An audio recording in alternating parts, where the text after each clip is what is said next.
Fiscal responsibility. It would be very easy to simply tell you that I stand for fiscal responsibility. It's so easy to say, even many of our current trustees would probably say those words for you. But what does that mean? I stand for fiscal responsibility. It doesn't mean anything. It means nothing in and of itself. Not without an explanation of the specific issues surrounding fiscal responsibility, why those issues are important, and what we should do about them. The types of specifics that very few candidates want to share with you, probably because you could then hold them accountable for their words. So let's discuss, you and I, capital spending at Penn State and its impact on Penn State's costs, including tuition, and what actions we should undertake immediately. Trust me, this is important information, and I believe you're going to be glad that you pulled up a seat and had a listen. First, just a little bit of background. Every year, Penn State's board authorizes the spending of hundreds of millions of dollars in capital projects, construction projects, the spending of your money. Now, does Penn State need to spend significant funds on buildings and infrastructure? You bet we do. Of course we do. At the same time, when the allocations of Penn State's funds to capital projects are such a gigantic portion of the budget, must we be paying close attention to how those funds are spent? Must we ensure that those funds are spent efficiently and effectively? Of course we do. We have that obligation. Except that right now, that's not what we do.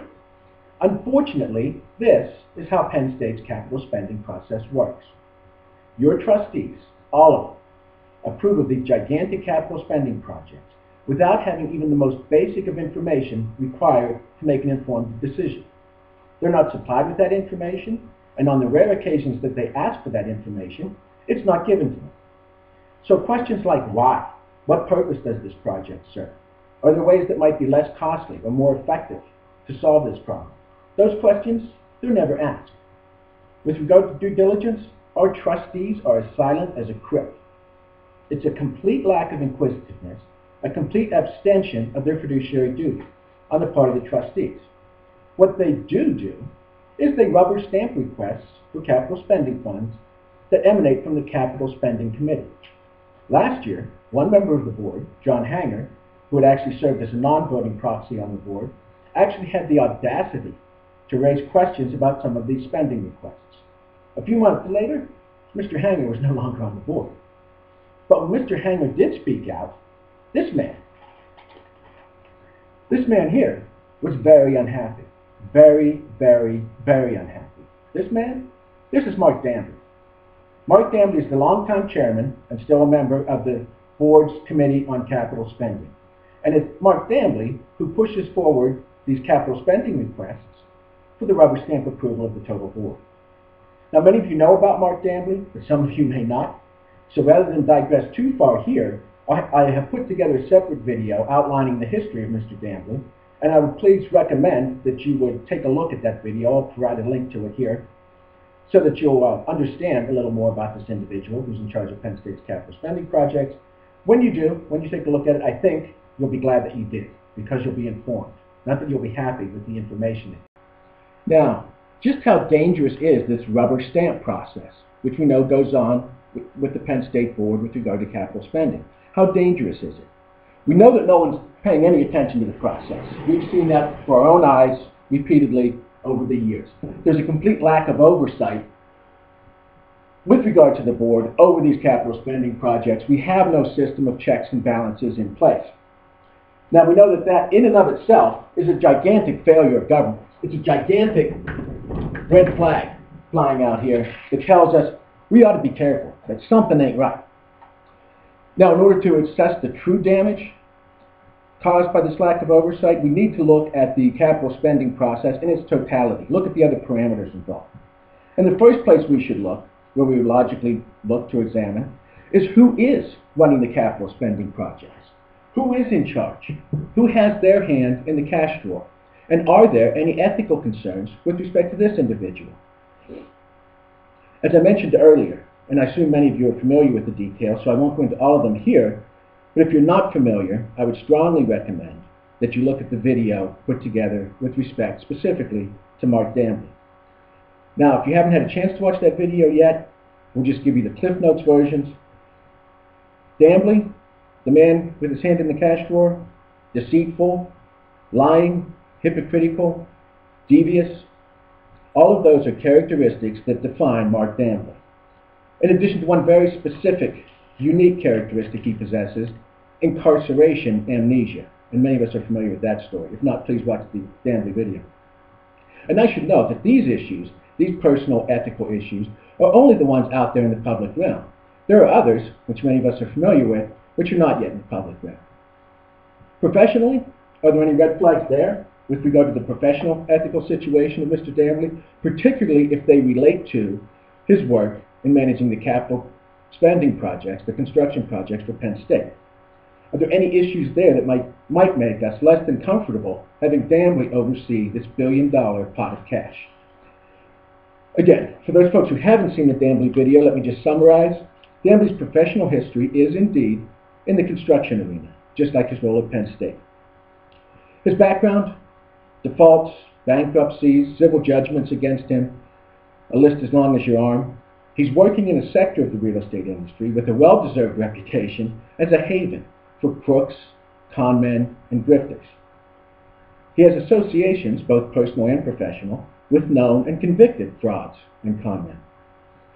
He was a defendant in a federal antitrust suit, and he's currently subpoenaed in an FBI graft investigation in Allentown regarding graft in government-financed capital spending projects.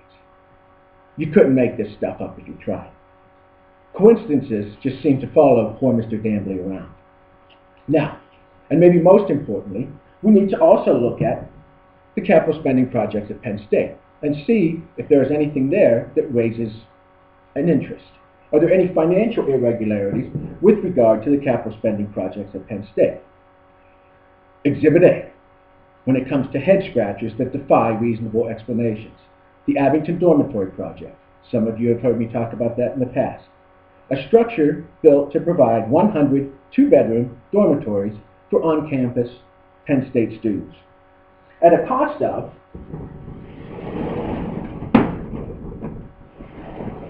let's do the math, because here it's easy, at a cost of $50 million. $50 million for 100 two-bedroom dormitories. That comes out to, my math is correct, $500,000, $500,000 of Penn State's money going to provide a single two-bedroom dormitory unit for a student.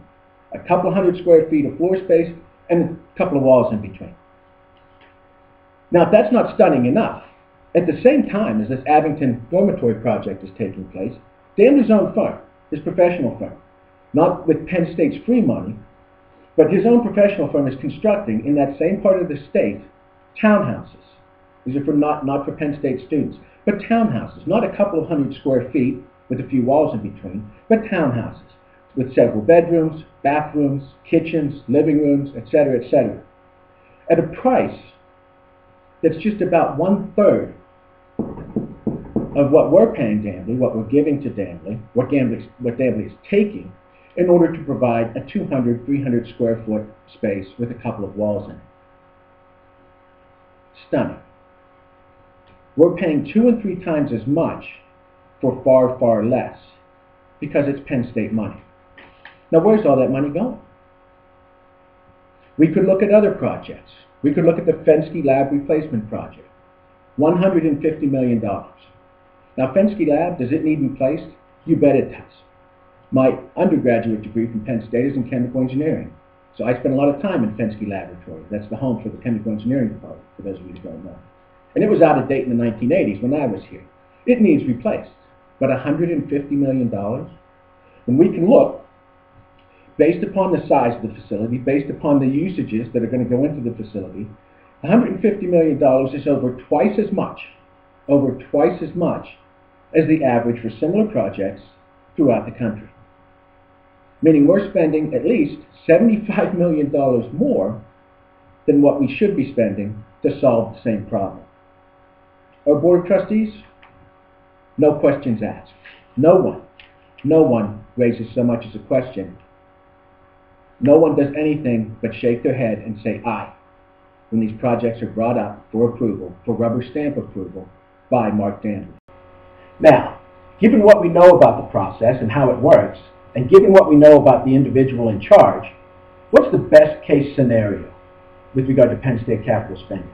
The best case scenario is that Penn State is spending hundreds of millions of dollars more than it should, and the Penn State board members are willfully ignorant, because this information has all been brought up to all of them.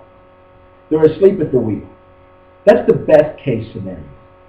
The worst case scenario, especially when we know what we do know about Mr. Dambly, and again, you want to take a look at that video for more detailed information. The worst case scenario, I don't even think we want to ponder that.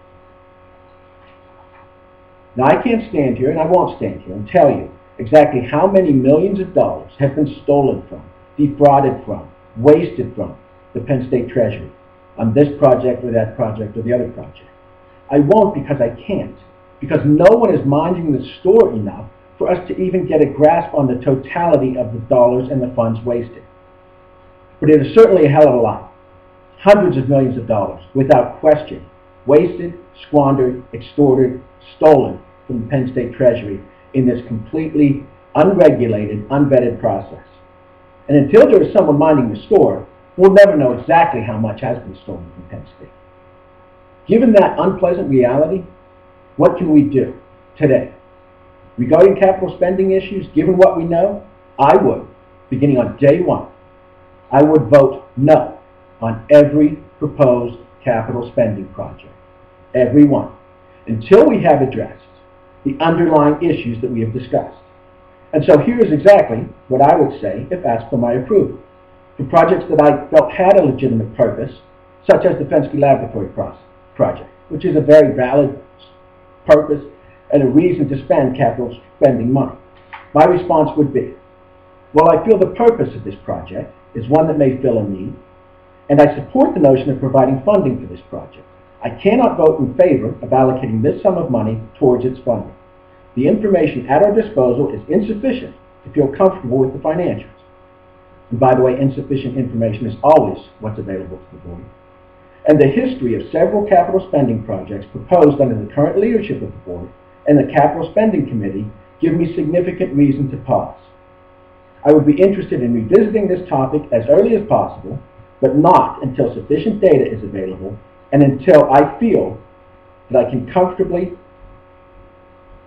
tell Penn State stakeholders that processes are in place to protect the university against inflated and excessive and unnecessary costs. That's what I would say, and you can write it down. Now, whatever aspects of corruption and waste exist at Penn State, are we going to eradicate them overnight? I doubt it. It's going to be a tough battle. But I will say this, we will never even begin to make an impact unless and until we stand up for and oppose the corruption, the waste, the unethical and immoral governance that is occurring right in front of our eyes every month. Opposing what is wrong, opposing what is harmful to the university, that, ladies and gentlemen, is what we should expect from responsible stewardship. That, ladies and gentlemen, is what we have not received from our Board of Trustees.